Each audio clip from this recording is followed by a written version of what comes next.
eka bumi Dwi sawatri gunung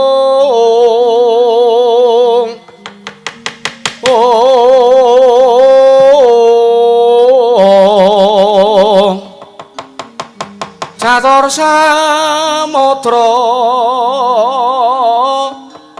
panca daru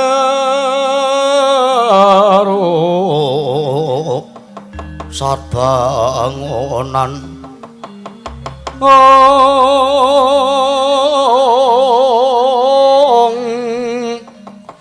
Sabta Pandhita Asta Tawang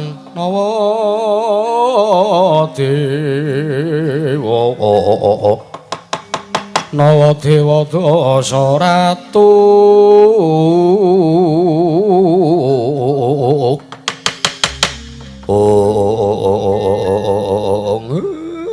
wis tutuk noleh mudha gegojekan nggih Pak kersanipun Kindara Irawan rawuh rene mongko kanthi tawang-tawang tangis kae nganti nyusung rene kae piye to Le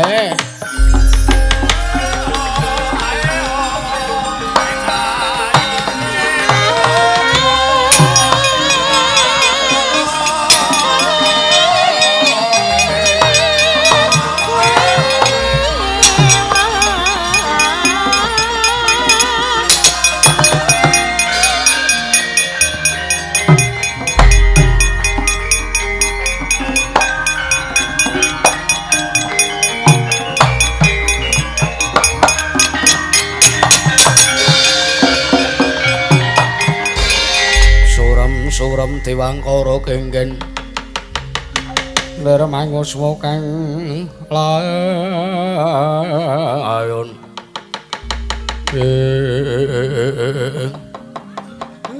nuwun sewu Ndara lah kok tekon prapta rawuh teng Pedhukuhan Karang Kadempel mboten enten ngendika atur napa-napa lah kok enten pendhapa wau sampeyan ming nangis ngrangkuli kula sampeyan teka-teka ngabruk wetenge Semar monggo weteng kula niki isine ming kozer tok kok ya dikabruk enten napa Ndara enten napa Den kok kaya cawus guayane kaya nandang sungkawa enten napa Gus mbok nggih paring dawuh, mbok ngendika, mbok ya omong. Sampeyan ki ya ora biasane rawuh ning Karang Kadempel, sak gendakan iki kok rawuh napa? Ya ta laruta saking gedhu sang guru kula. Yen tan mutusa sang Sri.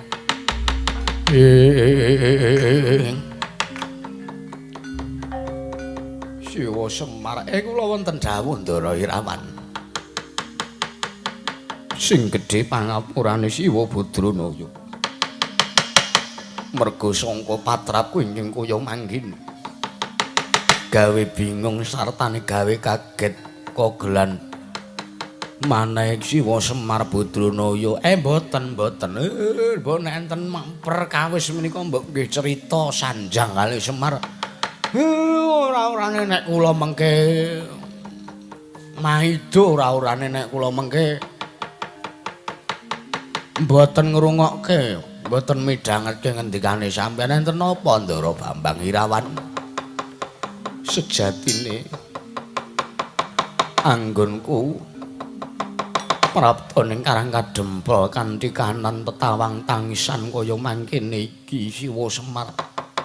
Sayekti aku mung duweni rasa meri kelawan para kadang-kadang ya lancur Pandhawa. Para putra-putra Pandhawa liyane ingkang tansah sinaket marang pepundhen Pandhawa, marang para pinisepuh ing Ngamarta. Wektu dina iki wis meh tumapak perang gedhe Bratayuda. Ya jangkaning jagat pabaratan antarane Sata Kurawa mungsuh kelawan para pepundhen Pandhawa Siwa Semar. Apa ya kelakon mung Bambang Irawan dhewe ingkang ora kaparingan derajat sartane kalungguhan minangka senopati anggonku mengko bakal nerabasing Marasata Kurawa ya wong atuh Ngastina Siwa Budranaya mareka den prayitna Jemuri resika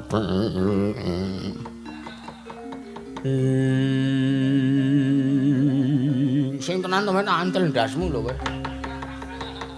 Kowe dirungokke tenanan lakon baku kowe. Iya. Wis meneng lambemu. Nuwun sewu. Mboten kok ateges pripun-pripun. Lah nggih lumrah mawon. Lah nggih jamak lumrah mboten maido kok ya. Wong nuwun sewu sampeyan niku putrane Ndara Janaka mbuh sing kepira. Semar niki wis mataun-taun ngetutke Kang Rama dereng apal bojone kalih anake. Bagong niku malah apal. Engko Ndara Janaka ora ning nggone si aku terus rono kok. Iki ya meng garong kok, Gong. Pun mboten sah ditangisi. Mboten sah ditangisi lelakon sing kados ngaten niki. Gunane napa? Nek sampeyan nangis, monggo nuwun sewu. Sing dadi dipatah dadi senopati benjing perang Bratayuda badhe tumeka niku para lancur-lancur Pandhawa ingkang gadhahi kaluputan tumrap Pandhawa. Apa iya Siwa Semar? Inggih. Sampeyan bejo malan. Ngaten, sampeyan bejo. Merga ngibarate sampeyan ki ora duwe kaluputan marang para Pandhawa wekasan sampeyan ora dipatah senopati, sampeyan ora entuk dum-duman gelar senopati mergo sampeyan pancen suci resik lahir batine. Lah nek lancur-lancur Pandhawa sing sami entuk pangkat senopati niku mergo nuwun sewu lho niki Ndara. Mergo pancen carane dene ngibarate sing do entuk kelunggahan senopati niku duweni dosa luput tumuli dipun hukum. Kedah manjing pabaratan wonten ing sakmangke perang Bratayuda jaya binangun menika. Nek kula dadi sampean kula bersyukur. Kula ngucap syukur ngersane Gusti. Rasa dadak ketayalan melu perang barang. Nang omah nyawange menak kok. Ngaten. Nanging aku durung bisa narimake. Pun. Nek sampean tetep adreng kepengin nggayuh kalenggan senopati nggih nggo kula kanthi sowan dhateng para Pandhawa wonten negari ing Wirata Ndara. Mulat sanga bagus semunira kemantun sang. Kasarepan tingkaing mungsuh.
Kati Wisaya Indriyaksa Sara Maruta Pawana Bana Margana Samirana lan Warayang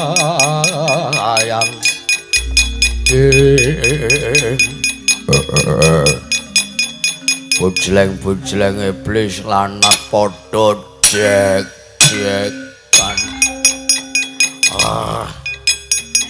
miturut ature togok iki mau sing nyedani Kanjeng Rama Prabu Jata Gimbalan Kanjeng Ibu Jatagini Satriya Madukara ciri ketheke satriyane bagus tanpa cacat pengawak tirta duwe ya tiju pamulujenar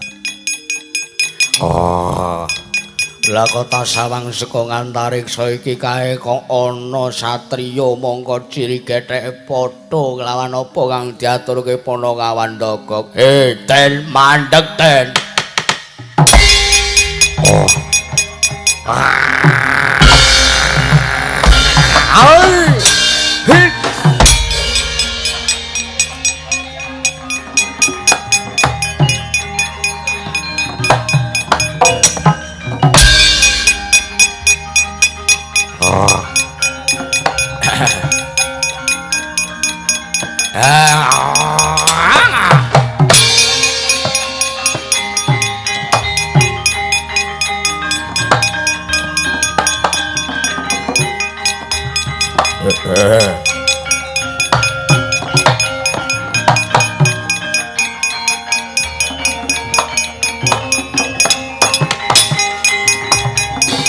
Mangkahang rasa sumbara mawa lindhu bumi kuncing kumalodha guntara gaeta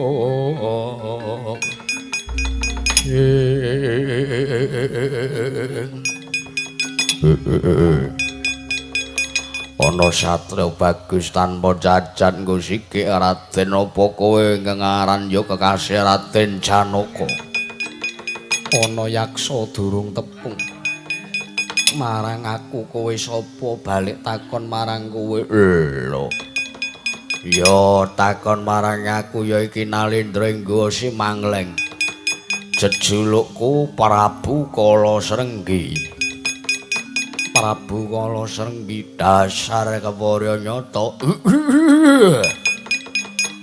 apa kowe kekasih Raden Janaka Gus yen to kowe nanjiki sartane njaluk priksa kelawan aku dudu kok Raden Janaka kowe Prabu Kala Srenggi ora pinanggya kelawan Raden Janaka nanging pinanggya kelawan atmajane Raden Janaka ya aku Bambang Irawan walatala kaya to laruta saking kutha sanggara kula yen tan mutusa sang Sri ngatos-atos Luden kanan kaya ngeten iki sok akeh wong membo-membo aja kuwatir Petruk nggih ati-ati pokoke ati-ati kowe to Bambang Irawan kowe anake Janaka kowe ya ya dasar kepara nyata Prabu Kala Srenggi ya aku iki Bambang Irawan yo ngerti ya kena ngapa aku methokke karo kowe sayakti aku arep males ngutit lara wirang marang bapakmu ingkang rikala semana wis nyedani wong ato aku Prabu Jata Gimbalan Ibu Jatagini gandeng aku saiki ketemu karo anak Janaka ing pengangkah aku arep mateni Janaka gandeng bapakmu ndek utang nyawa karo aku yo saiki anake kudu nyaur utange bapakne yo wah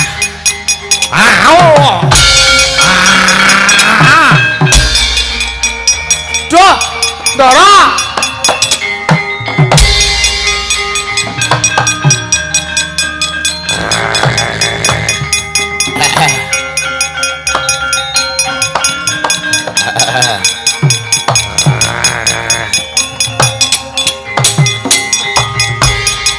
semanten ginigit janggane Sang Bambang Irawan dening Nalendra Yaksa Nalendra ing Gawa Simangling nenggih Sang Prabu Kala Srenggi nalika semanten ginigit janggane Sang Bambang Irawan ing cipta Sang Bambang Irawan nalika semanten ngunus curiga den sudahaken wonten jajanira Sang Prabu Kala Srenggi nalika semanten suduk jaja prapteng malikat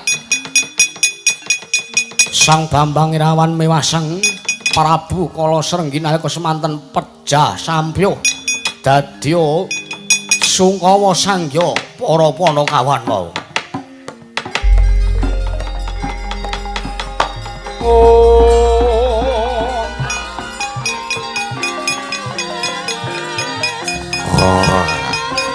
Mati kowe.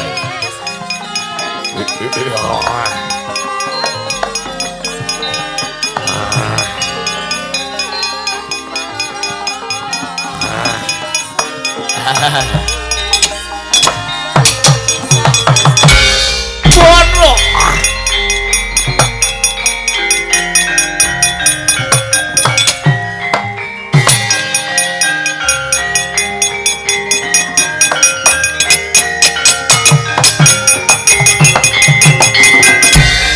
Cirene serat ibaran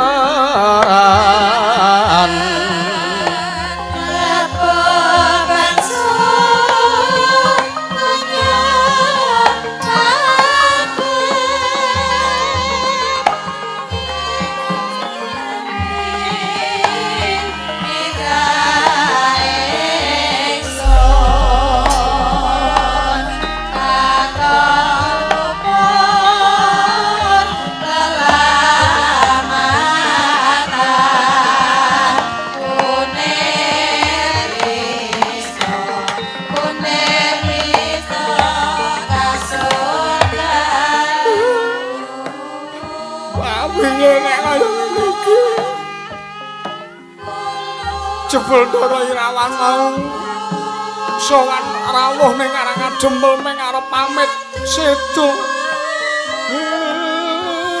Dadi kaya ngene lelakone Dole.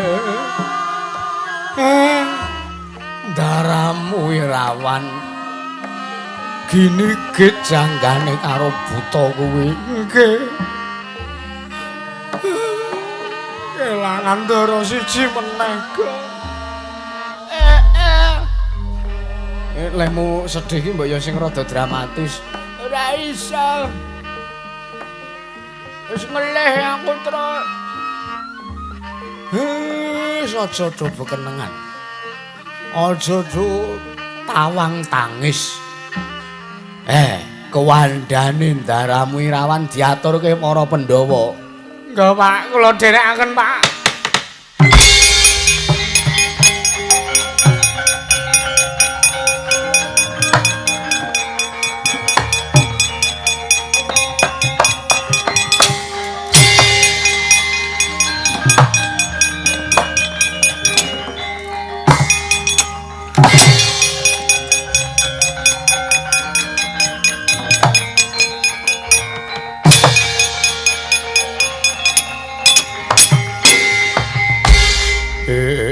Angin amitet miler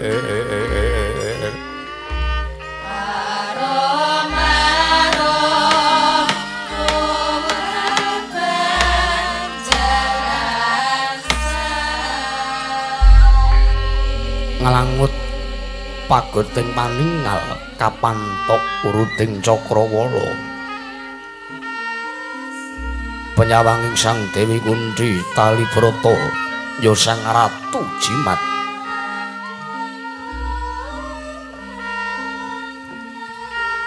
tambuh-tambuh setaning galih anggendong tiasmi gena sedih kinggen kaprawasa ing ruhara ingkang nabet ing batin nenggih kagodha ing pewayangan bakal dumadining perang gegempuran antaraning Pandhawa lan Kurawa nalika semanten singgeling Tyasmanani gara-gara gara-gara go anggegirisi nanging eling-eling putri ing aluhur sawetara anggenya lenggah aning matering kasatraning panggombakan amung manekung lan memuji mring panguwasaning dat kamurwing dat datan wonten ing den penggalih kejawi namung atmajanira sangya para sata Kurawa miwah para Pandhawa ingkang den rengkuh datan wonten bidane nalika semanten Dintrim Wardaya putri ngaluhur dupinambi praptanira Nalendra ing Ndarawati nenggih dutaning agung Sang Prabu Sri Bathara Kresna nalika semanten dadya kagiat sotaning galih Sang Dewi Kunthi arsa andhangu dumateng praptanipun Sang Dutaning Agung wau.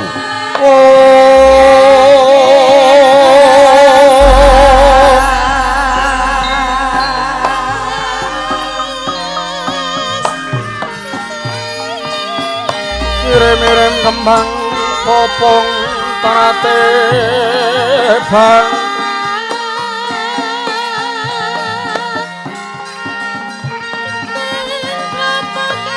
Trate bang sari mulat ora rayongan lung malengkung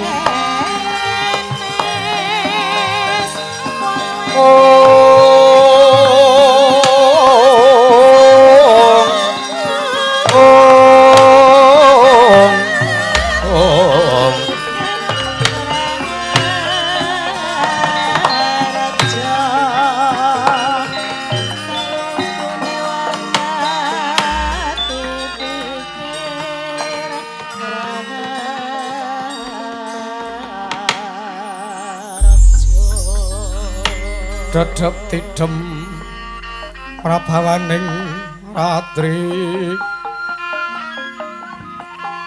sasadara wis manjer kawuryan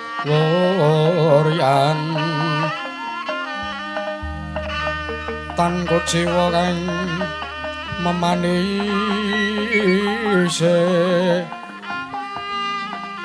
manggap srinateng dalu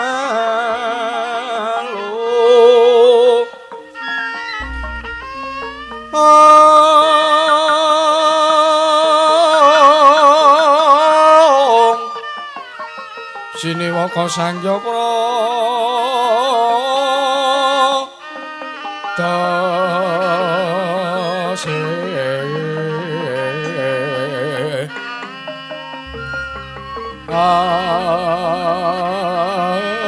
aglar ning Cakrawala winulat langut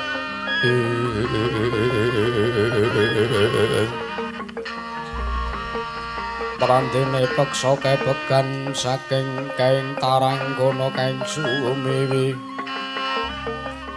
warata tanpa sela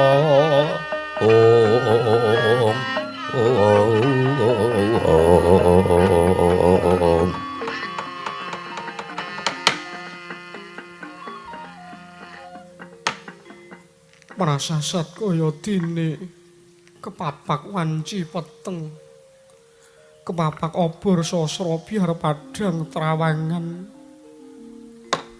atine Dewi Kunthi tali brata ora pangling ingkang maraptana ing panggombakan anggir Prabu Ndarawati Ratu Dwaraka Prabu Sri Bathara Kresna Kanjeng Bibi Kunthi inggih sewu-sewu pataturipun ingkang putra ing Ndarawati kula nyuwun pangapunten jernyatanipun kula kumawantun mlebet wonten ing kasatriyan ing panggombakan. Ya ora dadi ngapa nggih. Ana wigati apa teka Pida kelawan padatan ora dat saben mrepeki kelawan Dewi Kunthi Talibrata. Teka wektu sak mengko methuki kelawan Dewi Kunthi. Sajak ngemu wigati napa Prabu Kresna. Ingkang sepisan sowan kula ngaturaken sembah sungkem kunjuk wonten ngarsa. Jengandika Bibi Kunthi Talibrata. Iya tak tampa. Ndungkap angka kalih. Sowan kula menika mboten saking pingajengan kula piyambak nanging pancen estu. Sowan kula wonten ing kasatriyan panggombakan. Mrebeki kelanung jawanipun Bibi Kunthi Talibrata wonten ing mriki menika. Kula namung nuhoni dhateng kewajiban dawuh ingkang sampun kula tampi Bibi. Dawuhing dewa rikala semantri wangpi kula narada ingkang maring dawuh lan ingkang putring Ndrawati. Kapurih kula kedah boyong parikedah sak mangke Bibi Kunthi Talibrata kedah kestu kula boyong wonten praja negaring Wirata. Aku arep tok boyong ning praja negara Wirata arep ngopo? Neng kono ora ana wigati apa-apa. Ora ana apa-apa ingkang bisa disawang. Aku banjur arep takon ngopo ning negara Wirata. Mun mangke. Iwang pikul narada dawuh lan ingkang putra ing Ndrawati. Kenging punapa ta? Kula kedah mboyong dumateng Bibi Kunthi Talibrata wonten praja negaring Wirata awit Jawata lan Kodrat sampun pinesti bilih sak mangke Perang Gedhe Bratayuda Jaya Binangun badhe kaleksanan Bibi Kunthi. Dadi anak Prabu Ndrawati prapta ning kasatriyan panggombakan mung arep menehi pawarta. Yen to anak-anakku Kurawa lan Pandhawa bakal dumadi paperangan. Kanjeng Bibi mekaten. Jernyatanipun dipun selaki kados punapa malih sampun boten saged. Yayi Prabu Jaka Pitana ingkang cukeng lan adreng ngukuwi negari Ngastina. Paripaksa pestining Kodrat. Perang ageng nggih perang gedhe Bratayuda Jaya Binangun parikedah kelampahan. Lan mari kedah para Pandhawa napaki perang gedhe menika. Prabu Kresna apa sira kuwi ora duweni rasa kamanungsan. Ning atase sira kuwi dadi pujangganing para Pandhawa, mbok ya nek Pandhawa duweni gegayuhan, mbok ya jeneng para ingkang tansah ngendhake. Merga ngelingi marang tumindak. Para Pandhawa kuwi mung supayane rukun ning alam jagat raya iki supaya rukun yen ora ana perkara liyane. Mung rukun karo sedulur, rukun karo kekadangan.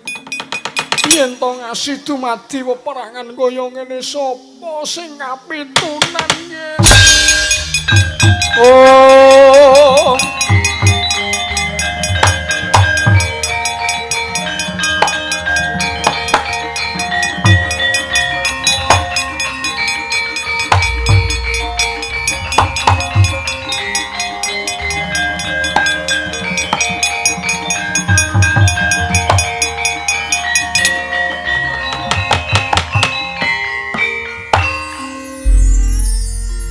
sewu lepat aturipun kang putra Ndrawati diagung mangaksami Bibi. Bab perkawis lumadening perang ageng Bratayuda mriku sanes kula ingkang njangka. Sanes kok ingkang putra Ndrawati ingkang damel pangreka daya. Supados perang ageng Bratayuda mriku kelampahan, kula ugi mboten kepingin menawi nyumurupi Kurawa kalian kadang-kadang kula pun para Pandhawa nglampahi pabaratan wonten Tegal Kurukasetra nanging mugi dados ning ngawuningan sedaya mriku sampun dados jangkaning jagat mboten saged dipun seleki malih. Pramila samangke monggo Wontenipun ingkang putra Indrawati prapta wonten ing Adipaten Panggombakan menika. Kula namung badhe kepengin boyong. Jengandika Bibi Kunti Talibrata sakmangke badhe kula boyong manunggal kempal kaliyan para Pandhawa. Wis dudu wancine kumpul karo anak-anak. Pun Bibi minangka wong tuwa ngrasa kagol rumangsa gelo rasaku pengangkahku. Aku ki mung kepengin nyumurupi nggon kekadangan padha bisa rukun manunggal dadi siji. Ngelingi lakon nalika aku dadi duta. Ana ing negara Ngastina aku diomang-oman dening Duryudana. Ngeget pingget rasane ngatine pun Bibi yo nggih. Ngungkuli ati ingkang cinocok bojro lungit. Nanging mugi dados ning ngawuningan. Kowe arep omong apa meneh? Kowe arep ngomong apa meneh? Nuwun sewu Bibi. Para Pandhawa mbetahaken dhumateng Paduka. Yen to anak Prabu Ndrawati kepengin mangerteni, apa to sababe aku ora gelem mbok boyong? Merga aku isih duweni rasa sartane duwe gegembolan rasa kelawan para Pandhawa ingkang ora iso ndak aturke kanthi srana apa wae. Monggo jeneng para Prabu Kresna Ndrawati kowe ingkang tak pasrahi gula wentah marang para Pandhawa tuduhna marang dalan kang becik. Lah kok dadi malah lakone kaya mangkene apa ya bakal nglakon? Pandhawa lan Kurawa ngantarane padha-padha le sedulur bakal padha paten-patenan yen.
Kuning kereta Kyai Jaladara ana apa? Koko Prabu Sewelpan aturipun ingkang rayi ngawangga diagung mangaksami. Mesti damel kaget setaning menggalih Paduka Kanjeng Koko Prabu Ndrawati teka kula nyandhek lan lampahipun kereta Kyai Jaladara. Ya mesti wae gawe kaget. Ana apa? Nuwun sewu. Sinten ingkang manjing wonten pagedunganing kereta? Kula badhe nyuwun mriksa Koko Prabu. Sinten ingkang keduga manjing wonten saklebeting pagedhonganing kereta Kyai Jaladara menika kula tak nyuwun mriksa. Paduka Kanjeng Koko Prabu kula aturi maring dawuh. Yayi Karna, wonten timbalan. Kena ngapa lah kok teko dadi Yayi Adipati Karna? Duweni tandha pitakon kang kaya mangkono sambung rapete apa nglawan wigati pribadimu? Nuwun mangke. Koko Prabu sampun ngantos goroh lan ingkang rayi ngawangga. Kula menika mangertosi sinten ingkang lenggah Wonten ing pagedunganing kreta menika kula mangertosi sinten ingkang mapan wonten saklebeting kreta menika. Yayi Adipati Karna ora ana sapa-sapa kejaba mung pun Kakang. Lan ingkang manjing mapan ning pakusiran ya mung kadangku nggarap Boruci Yayi Raden Haryo Setyaki. Sampun ngantos goro. Kula menika satriya utawi kula menika Nalendra ingkang lantip anggrahitanipun. Menawi Kanjeng Kaka Prabu Ndarawati goro. Atur dura kelawan ingkang rayipun Basukarna paripaksa sak mangke kula badhe ngruda paripaksa. Lho lungguh sik. Sambung rapete apa Yayi Adipati lah kok teko si Adi. Bakal ngruda paripaksa kelawan pun Kakang. Nuwun sewu.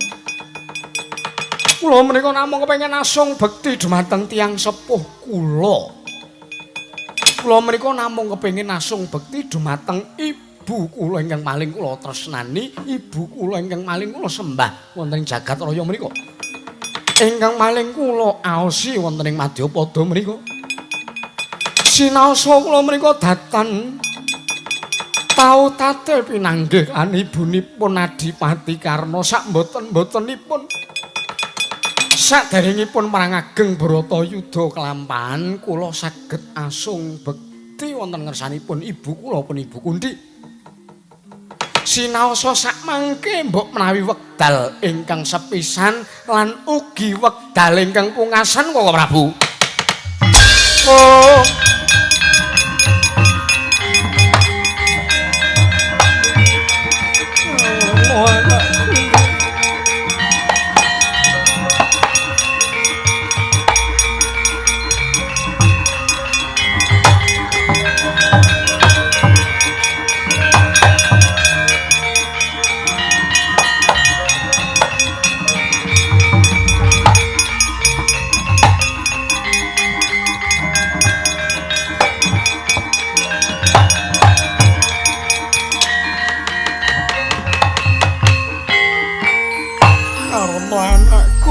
Anakku Cah Bagus Ngawangga Suryatmaja Suryaputra Kanjeng Ibu iya Karna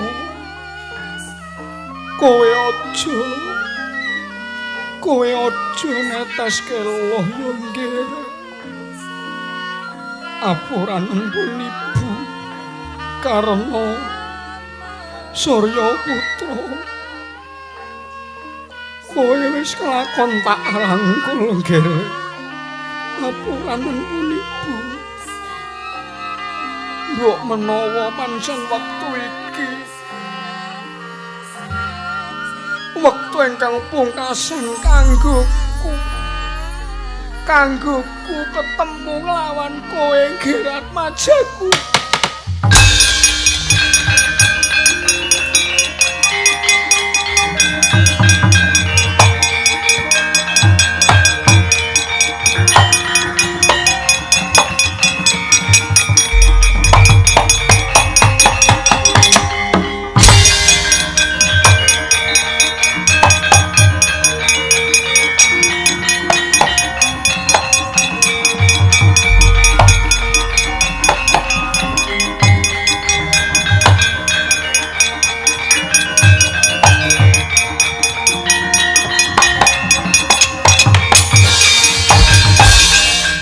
Bang Sumirat kaya kabotan getih nalika semanten sumara geter ngunter gluduk ambal-ambalan nangge gumyur tiyang sing narepati ngawangga nenggi Sang Narepati Karna Basusena nalika semanten sangsaya tebih lakuning kreta Kyai Jaladara pinandeng tanpa kedhep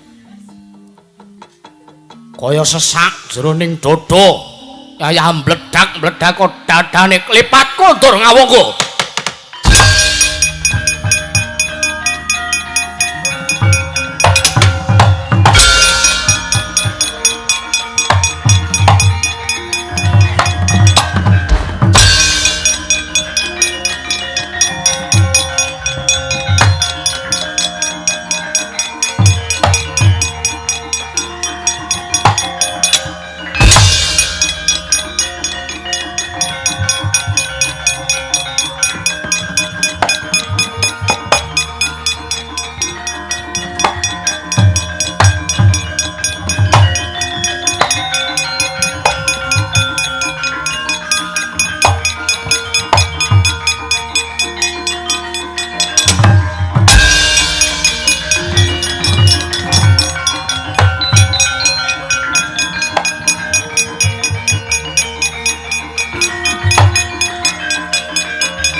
Walah dalah.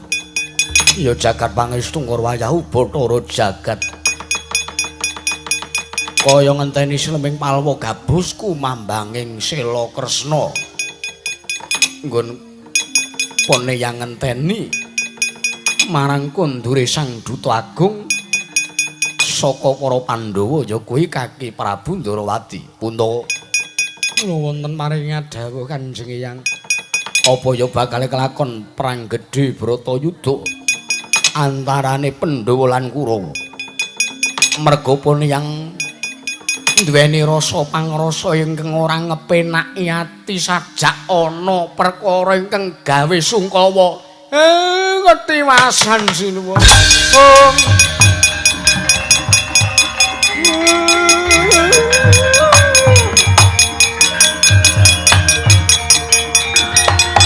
Anak Wirawan.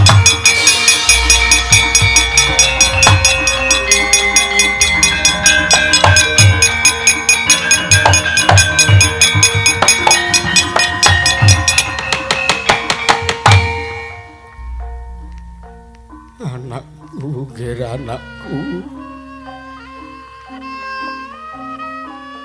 Sawana ning Rajanegara Wirata. Ora kanthi karaharjan malah kanthi kahanan ingkang kaya ngene. Iki kang putra Ndara, niki Ndara Irawan. Digigit janggane kalih Prabu Kala Srenggi yaksa sing riyin tiyang sepuhe pun Prabu Jata Gimbal sampeyan sing nyedani. Iya Kakang. Iya Kakang Semar. Irawan sing gedhe pangapurane bapakmu. Lho engko sik. Arjuna putu kunggir. Permadi wonten dawuh Kanjeng Eyang. Irawan kuwi raat majamu ingkang ora caket kelawan para Pandhawa. Mestine nalika Irawan isih urip sugeng lakoni urip ning Madyapada, mestine jeneng para putu Arjuna tansah sak biyantu lan ngragati kelawan uripe Irawan. Ya putuku. Nanging kena ngopo? Lagi uripe wae ora mbok ragati, mati mbok tangisi gunane apa?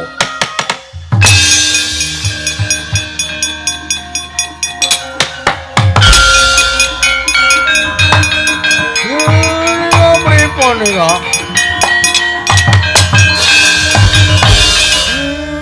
Malah ditinggal klepat.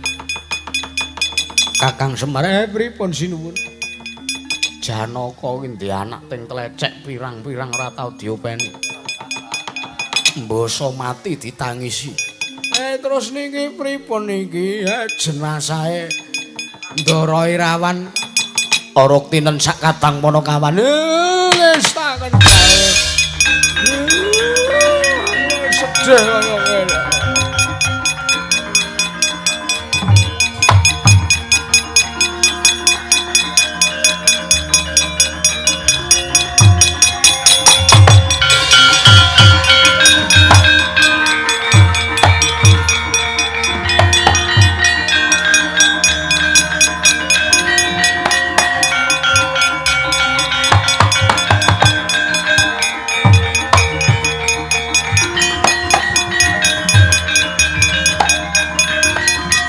Walah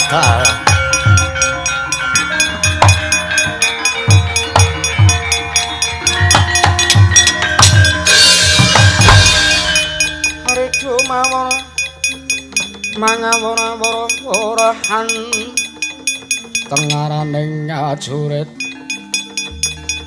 gong maguru gong satata kadya butula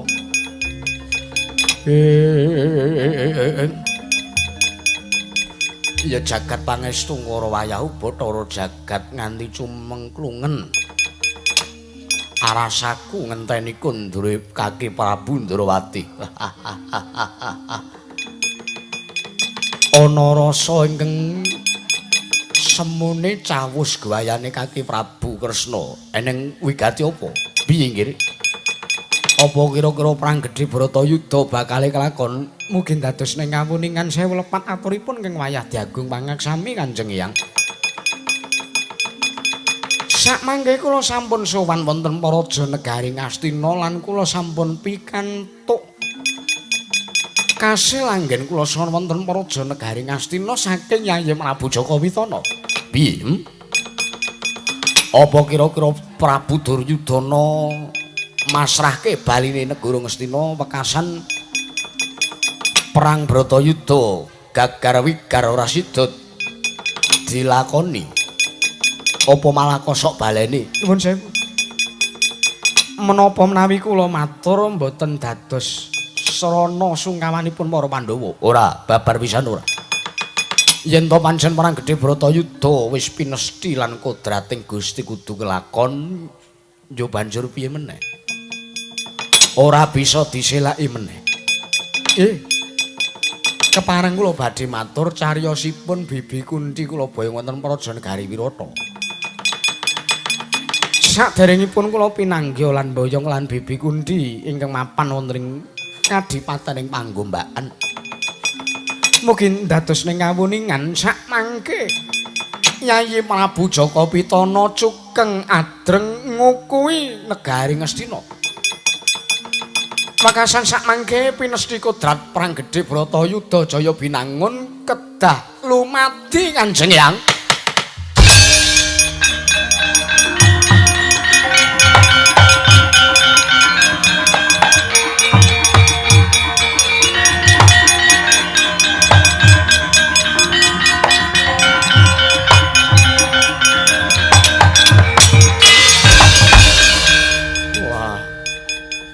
Jagat pangestu kara ndrodhok rasane ratu ing Wirata. Koko Prabu menapa mboten saged dipun wurungaken. Kula mboten ngajab para Pandhawa nglampahi perang gedhe Bratayuda. Puntadewa Kakang kowe iso meneng ora? Wah. Angger nyentulani rembuge wong gerang. Kowe mesti ngarep dewi. Ora-orane Pandhawa kalah. Mungsa Kurawa yen to pancen mesti kudrat adil bakal unggul tinimbang Nista.